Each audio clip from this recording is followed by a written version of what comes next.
A lawn jockey is a small statue of a man in jockey clothes, and tended to be placed in front yards as hitching posts, similarly to those of footmen bearing lanterns near entrances and gnomes in gardens.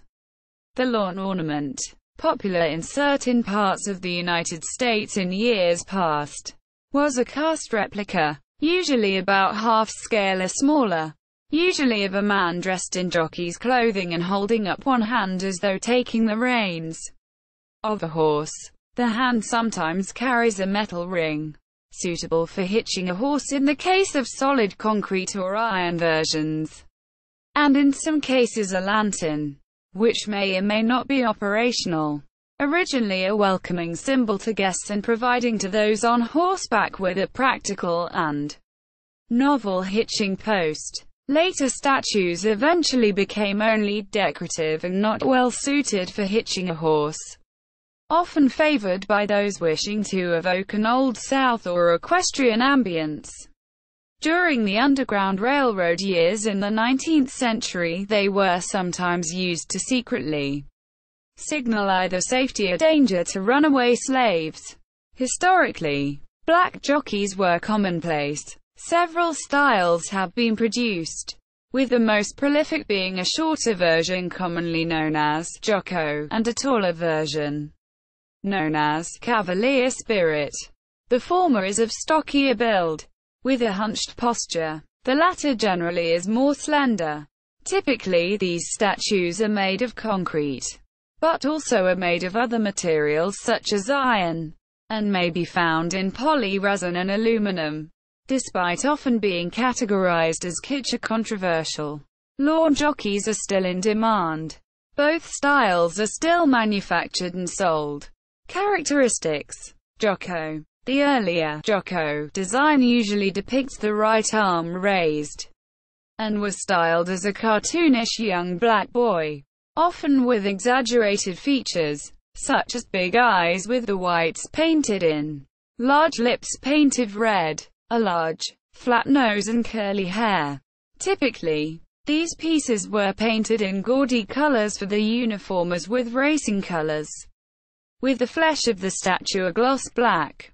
As of the 20th century, these statues have been considered racist and many remaining samples have now been repainted using pink paint for the skin while the original sculpture's exaggerated features remain. Cavalier spirit. The cavalier spirit design usually depicts the left arm raised, and uses a less exaggerated likeness of a young man, with features that are nondescript.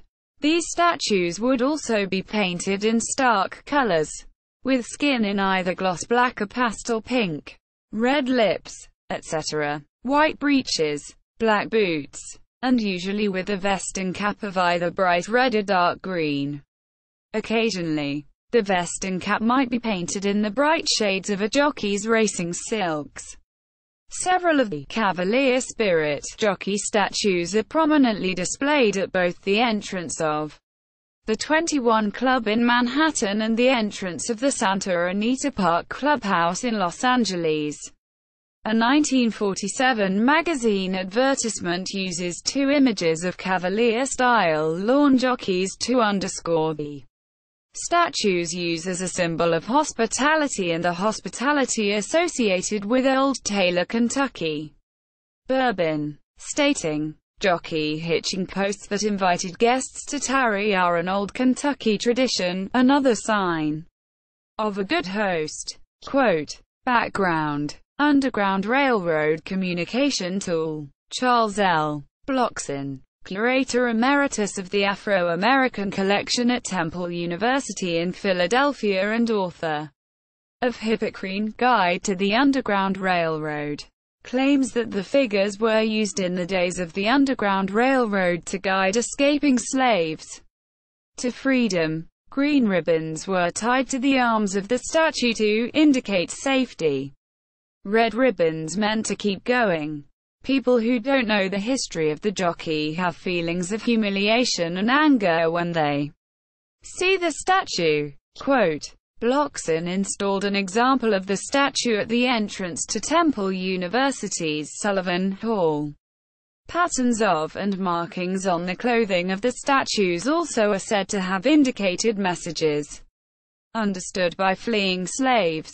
Blockson's claim to the contemporary use of color in signaling is substantiated by the Congressional 1848 Act, which resulted in standardizing red and green colors for channel marker buoys.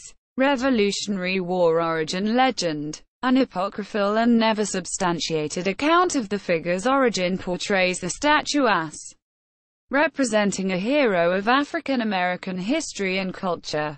According to the River Road African American Museum, the figure originated in commemoration of heroic dedication to duty. It is said that the lawn jockey has its roots in the tale of one Jocko Graves, an African-American youth who served with General George Washington at the time that he crossed the Delaware to carry out his surprise attack on Hessian forces at Trenton, NJ. The general thought him too young to take along on such a dangerous attack, so left him on the Pennsylvania side to tend to the horses and to keep a light on the bank for their return. So the story goes.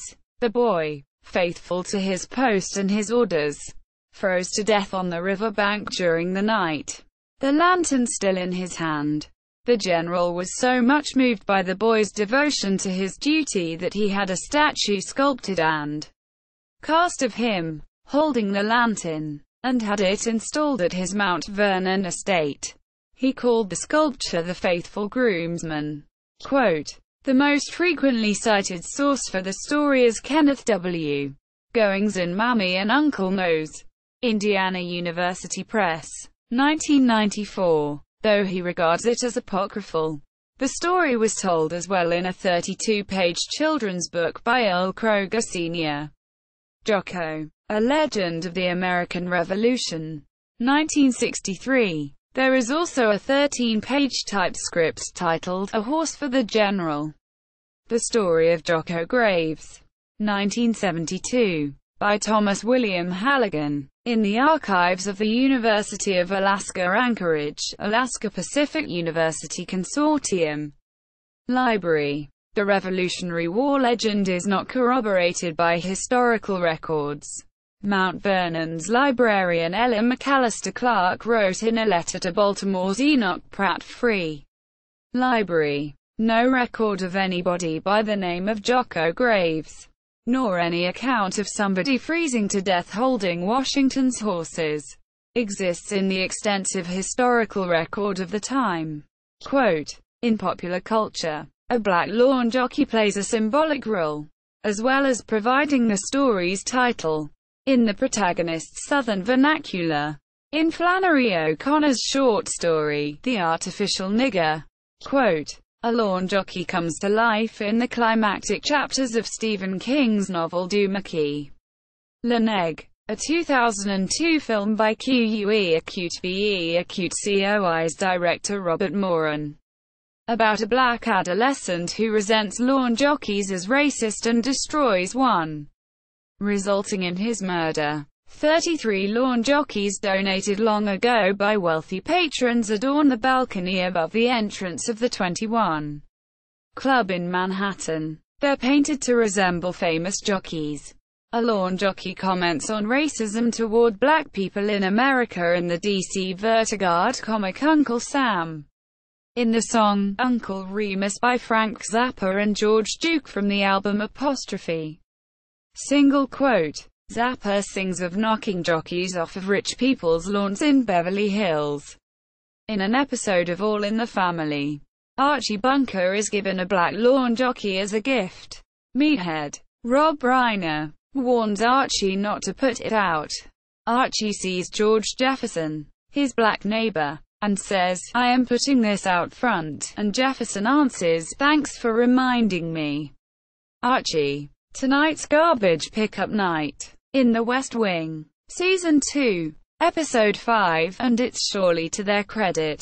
Near 39 meters 50s. President Bartlett describes the Statue of Liberty as, like a lawn jockey, Quote, the first edition jacket of the 2016 Man Booker Prize winner The Sellout by Paul Beatty, a satirical novel about race, features a pattern of lawn jockeys. A lawn jockey and images of lawn jockeys appear in several episodes of Dear White People. The head of the campus humor magazine tries to argue that they are not racially insensitive, because he read on Wikipedia that they were used to help fleeing slaves. Photos. See also. Blackamoor. Concrete Aboriginal. Garden gnome. Representation of African Americans in media. Stereotypes of African Americans. Signals of the Underground Railroad. Antique collecting page on the history of lawn jockeys. Article debunking story of lawn jockeys. Newspaper article about the children's book author who wrote about the origin of lawn jockeys.